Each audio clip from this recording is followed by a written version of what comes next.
Bonjour et bienvenue. Aujourd'hui, on va faire un petit voyage au cœur de la langue française.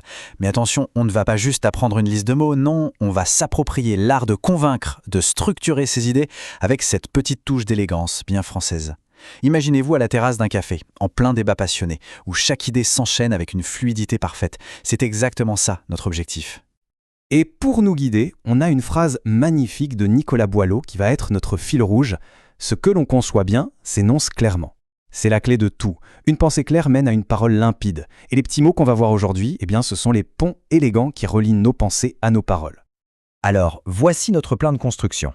On commence par poser des fondations solides, ensuite on va bâtir notre argumentation en ajoutant des détails, des nuances.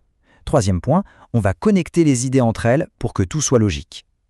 Puis, on apprendra à terminer en beauté avec style. Et à la fin, on aura notre boîte à outils bien remplie. C'est parti! Allez, on attaque.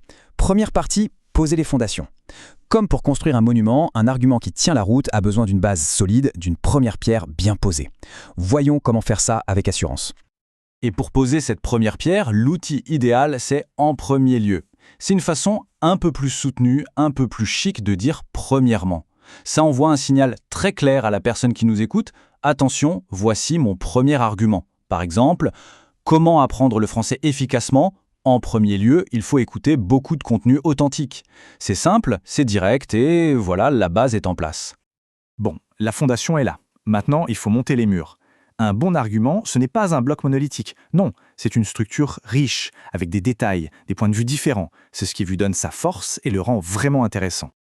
Pour ajouter une nouvelle information qui va dans le même sens, on a « en outre ». Par exemple, le scénario était palpitant, en outre, les acteurs jouaient très bien. On ajoute une brique à notre mur. Mais si on veut vraiment donner plus de poids, renforcer ce qu'on vient de dire, là on utilise d'autant plus que. Écoutez la différence. Il veut réussir cet examen d'autant plus qu'il a passé des heures à le préparer. Vous voyez, on n'ajoute pas juste une info.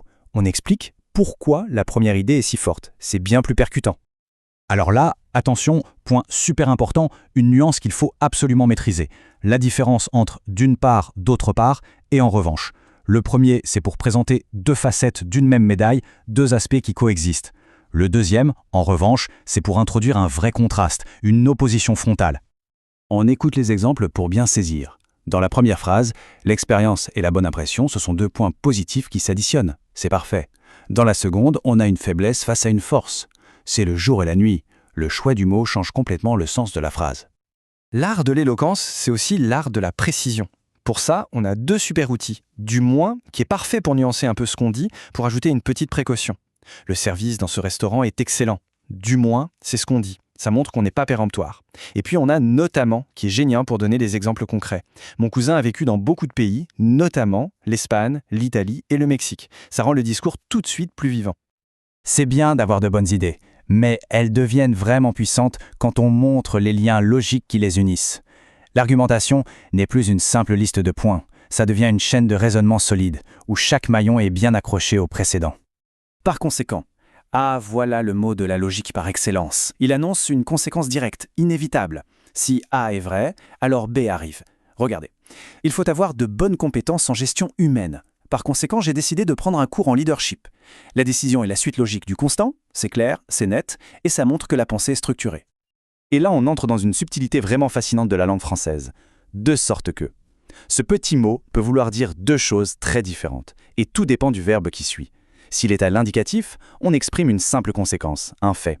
J'étais malade, le résultat, c'est que je ne suis pas allé au travail.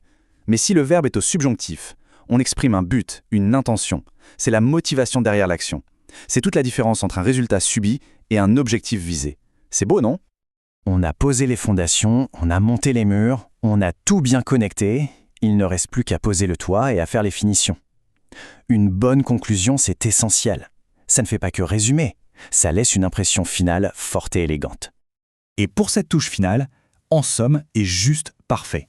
Ça indique qu'on va faire le bilan, qu'on rassemble tous les éléments pour en tirer l'idée générale. Le repas était délicieux, le service impeccable, l'ambiance chaleureuse. En somme, nous avons passé une super soirée. On fait la somme de tous les points positifs. C'est la manière idéale de boucler la boucle. Et voilà, notre édifice est terminé. Il est temps maintenant d'admirer notre travail et de ranger nos outils pour être sûr de savoir où les retrouver. Les voici, nos 10 mots-clés. De en premier lieu pour commencer son discours à en somme pour le conclure, en passant par en revanche pour débattre, par conséquent pour être logique ou notamment pour illustrer.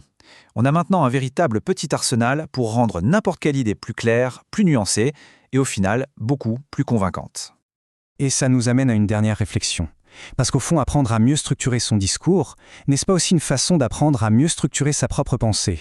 En maîtrisant ces outils, on ne fait pas que parler un meilleur français, on s'entraîne à penser avec plus de clarté, plus de logique et plus de nuances.